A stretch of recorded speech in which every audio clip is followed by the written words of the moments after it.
Welcome back to Notable Deaths USA. Today, in quiet reverence, we remember talented artists who have left us, some only in recent days. From Hollywood icons to rising stars, each brought a bright light to the world of entertainment, until, sadly, they have gone too soon. Before we begin, your support helps keep these stories alive. Please give this video a like. Thank you for being here with us. Now let's begin. 1. As many of you may have heard, our beloved Dan Ziskie has sadly passed away at the age of 80. The heartbreaking news was shared by his family, who remembered him as a man of remarkable talent, whose presence deeply enriched their lives. Dan first drew us in as Vice President Jim Matthews on House of Cards, his quiet authority anchoring the show's darkest turns. As C.J. LaCorey on Treme, he gave voice to sorrow, struggle, and resilience with rare grace. Before fame, Dan lived with quiet purpose. A college athlete, a crewman on the Great Lakes, then a performer shaped in the fire of Second City, where he trained alongside John Belushi and Brian Doyle Murray. On Broadway, he brought presence and soul to Mornings at 7, and I'm Not Rappaport, sharing the stage with Judd Hirsch. Offstage, he spoke through stillness. His photographs, featured in the New York Times and The Guardian, revealed a tender eye for the everyday. His 2017 book, Cloud Chamber, captured the quiet poetry of light and shadow. Thank you for honoring him with your words, your memories, and your love. Dan's spark will live on, in every role, every image, and every heart he touched.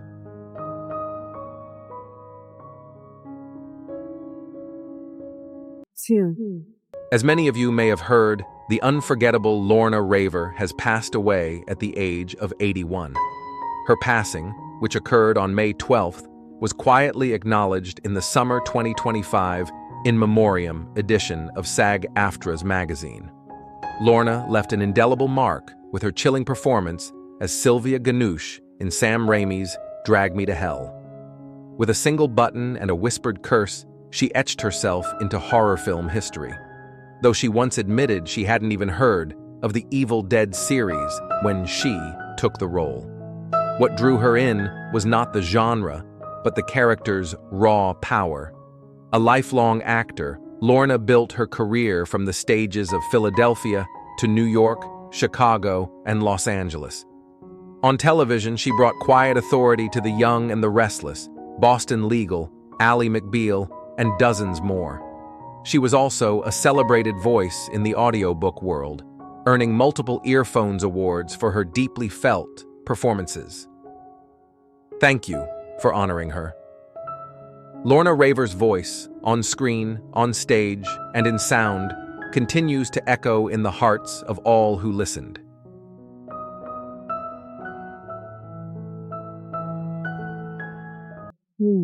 Contact Secretary of State. I'm probably in better standing than Anna right now.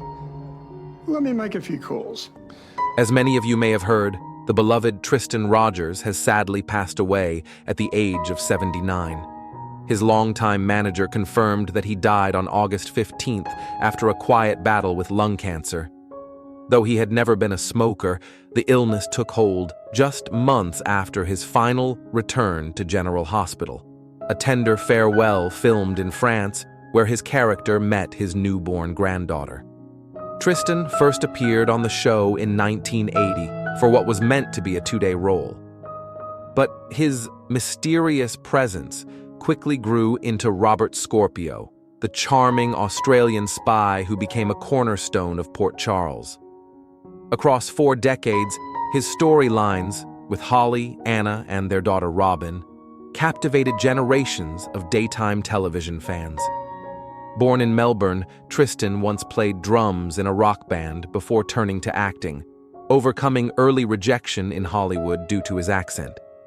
Yet he built a remarkable career, earning a Daytime Emmy for Studio City and enduring love for a role he helped create from nothing. Thank you for remembering him with your words and your hearts. Tristan's legacy lives on, not just in Scorpio, but in the countless lives he touched. on screen and off.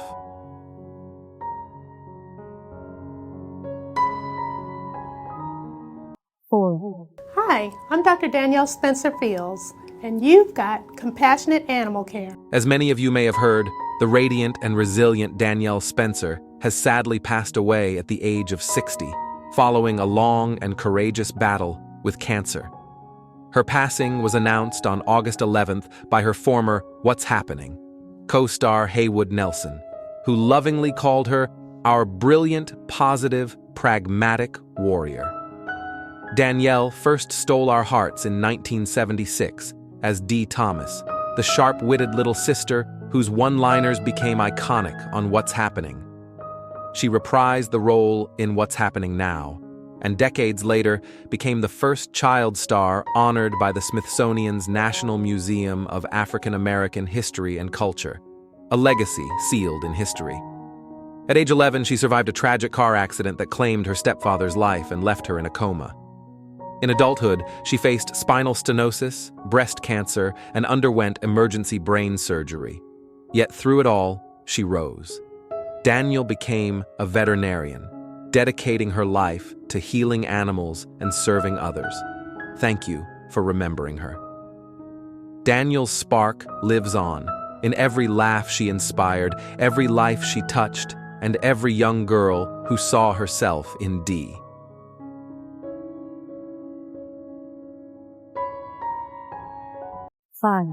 As many of you may have heard, beloved character actor Alfie has passed away at the age of 82. He died of natural causes on July 22nd at the Thomas H. Corey V, a medical center in Palm Beach, Florida.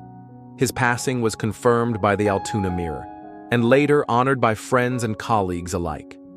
Alfie first found his place on screen in the 1972 TV movie Call Her Mom, but it was his longtime collaboration with Burt Reynolds that made him unforgettable. From Smokey and the Bandit to the Cannonball Run, the two lit up the screen in 10 films together. Reynolds the leading man, Wise the scene-stealing sidekick with impeccable timing and heart.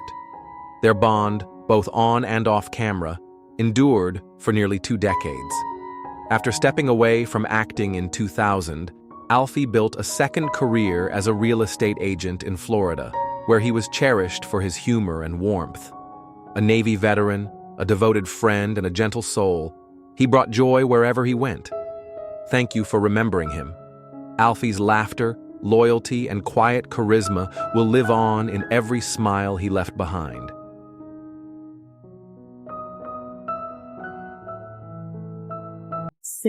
I'm telling you, I can't do this because I've done this before and I know how it's done. As many of you may have heard, beloved actress Robyn Bernard has sadly passed away at the age of 64. She was found on March 12th in an open field behind a business in San Jacinto, California. Authorities have not yet confirmed the cause of death, though no foul play is suspected. Robyn rose to national recognition in 1984 when she joined the cast of General Hospital as Terry Brock, a troubled singer searching for redemption. Over 6 seasons and 145 episodes, she brought a haunting tenderness to the role, becoming a memorable presence in the golden era of daytime television. Her earlier work included appearances in Diva, Whiz Kids, and The Facts of Life, where her quiet strength and expressive range shone through. Her final screen performance came in 2002 as a psychologist in Voices from the High School. After that, Robyn quietly stepped away from acting and lived in San Jacinto, away from the spotlight. Thank you for remembering her. Robyn Bernard's presence, both on screen and in memory, remains unforgettable. Her performances touched hearts, and the life she lived afterward speaks to a quiet dignity that will not be forgotten.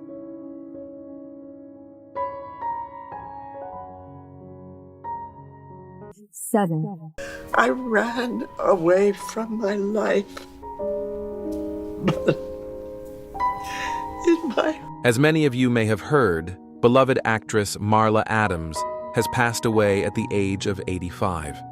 Her death was confirmed on April 25th in Los Angeles by representatives of the Young and the Restless, where she delivered the role of a lifetime as Dina Abbott Mergeron. Marla first captured attention on Broadway in 1958, performing alongside Alfred Lunt in The Visit. Just a few years later, she starred in Splendor in the Grass as Natalie Wood's best friend. But it was daytime television where she found her enduring home, captivating audiences across decades with her work in The Secret Storm, Capital, Days of Our Lives, The Bold and the Beautiful, and most memorably, The Young and the Restless. Her final portrayal of Dina, a matriarch battling Alzheimer's, earned her a Daytime Emmy in 2021.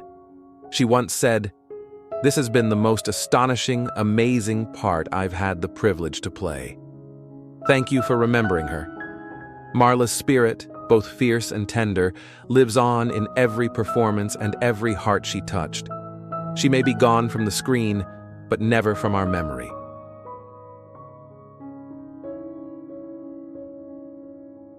If anything, I am the opposite of a misogynist. I'm a prosogynist. I am living life to the fullest. Charlie Sheen, more than a headline, more than a Hollywood rebel, he's a portrait of contradiction, charisma, and ultimately, a life still in progress. Known for both iconic performances and infamous breakdowns, he remains one of the most recognizable and complicated figures in American pop culture. Yet behind the tabloid chaos lies a journey filled with artistry, anguish, and an unrelenting pursuit of redemption. Before we reflect together on Charlie's rise, fall, and unexpected comeback, if a role of his ever made you laugh, cry, or simply think, please like this video and share your memories of him in the comments below. Carlos Irwin Estevez was born on September 3, 1965 in New York City into a household of passion and performance. His father, Martin Sheen, born Ramon Antonio Gerardo Estevez, was already carving out a reputation as a serious actor and political activist. His mother, Janet Templeton, a quiet but fiercely creative woman from Kentucky, was a former art teacher. The Sheen home was a whirlwind of Catholic devotion, political consciousness, and artistic energy, an environment that both nourished and overwhelmed young Charlie. As the youngest of 4 children, Charlie often found himself caught between admiration and competition. His older brother, Emilio, who kept the Estevez name, would also become an actor and filmmaker. The two were close, playing ball on the beaches of Malibu and collaborating on homemade films, but the pressure of living under Martin Sheen's looming legacy created inner conflict. Charlie was drawn more to baseball than books, and in high school, he showed real promise on the mound. "I had a 92-mile-an-hour fastball," he once recalled. "I wanted to be in the majors." But destiny had other plans. After flunking out of school just weeks before graduation, Charlie turned toward acting, not merely as inheritance, but as calling. His natural screen presence was undeniable. In Red Dawn, he delivered youthful bravado alongside Patrick Swayze, but it was Platoon that changed everything. Cast by Oliver Stone as the conflicted Chris Taylor, Charlie brought haunting depth to the role, capturing the moral disintegration of war with quiet intensity. The film won Best Picture at the Academy Awards and turned Sheen into a bona fide star. He followed it with Wall Street, again under Stone's direction, portraying Bud Fox, the wide-eyed stockbroker corrupted by greed. Paired against Michael Douglas's ruthless Gordon Gekko, Charlie's performance held its own. "Every dream has its price," his character says, a line that would echo prophetically through his life. With Young Guns, Major League, and the absurdist genius of Hot Shots, Charlie proved himself a shapeshifter, capable of earnest drama and brilliant comedy. He didn't just act, he owned the screen. And when he transitioned to television with 2.5 Men, he wasn't chasing relevance, he was redefining it. At its peak, the sitcom drew over 15 million viewers per week. As Charlie Harper, a jingle-writing playboy with a taste for whiskey and sarcasm, he wasn't just acting, he was reflecting a version of himself. By 2010, Charlie Sheen was the highest-paid actor on television, earning $1.8 million per episode. He was rich, adored, and seemingly invincible. But tragically, fame had been masking a slow unraveling. Years of substance abuse, cocaine, alcohol, prescription meds were no longer private struggles. In 2011, after a series of bizarre interviews, public feuds, and missed rehearsals, CBS fired him from 2.5 Men. His infamous line, "I have tiger blood and Adonis DNA," became meme fodder, but behind the manic bravado was a man spiraling. Friends fled, jobs vanished, and his own children were pulled away for safety. "The run I was on made Sinatra, Flynn, Jagger, Richards look like droopy-eyed, armless children," he once said, half in jest, wholly in pain. Then came the most sobering chapter. In 2015, Charlie revealed in a national interview that he was HIV positive, having been diagnosed 4 years earlier. He'd spent millions in hush money to prevent blackmail, lived in fear, guilt, and shame. The world watched as a once untouchable star stood trembling and raw. And yet, in that moment of profound vulnerability, something shifted. Charlie began his sobriety journey not as an act, but as survival. Over the following years, he embraced therapy, wellness routines, and consistent medical treatment. His viral load became undetectable. He worked with HIV awareness campaigns, breaking stigma and urging testing. He mentored others, both publicly and quietly, actors struggling with fame, young people grappling with diagnosis. His days of wild excess gave way to structure, morning walks, meditation, cooking in his modest Los Angeles home. He developed a fondness for home repairs and classic jazz. Miles Davis, often playing from his vinyl collection. Still, redemption isn't linear. His relationships, especially with his children, remained fraught. His daughter Sammy recently revealed they hadn't spoken in a year. But Charlie hasn't stopped trying. "I don't expect forgiveness," he said in a 2025 interview. "I just want to keep showing up." Today, he remains in recovery, physically stronger, mentally clearer, and emotionally humbled. Professionally, he's returned with discretion. From 2012 to 2014, anger management gave him a second chance on screen. In 2023, he reunited with Chuck Lorre for the series Bookie, a full-circle moment no one saw coming. And now, at age 60, Charlie is telling his own story in his own words. His Netflix documentary, aka Charlie Sheen, debuts this fall alongside a memoir, The Book of Sheen. Both are promises, not of perfection, but of truth. His legacy today is far richer than scandal. He's left behind unforgettable roles, yes, but more importantly, he's become a veteran mentor, a cautionary tale, and a symbol of human resilience.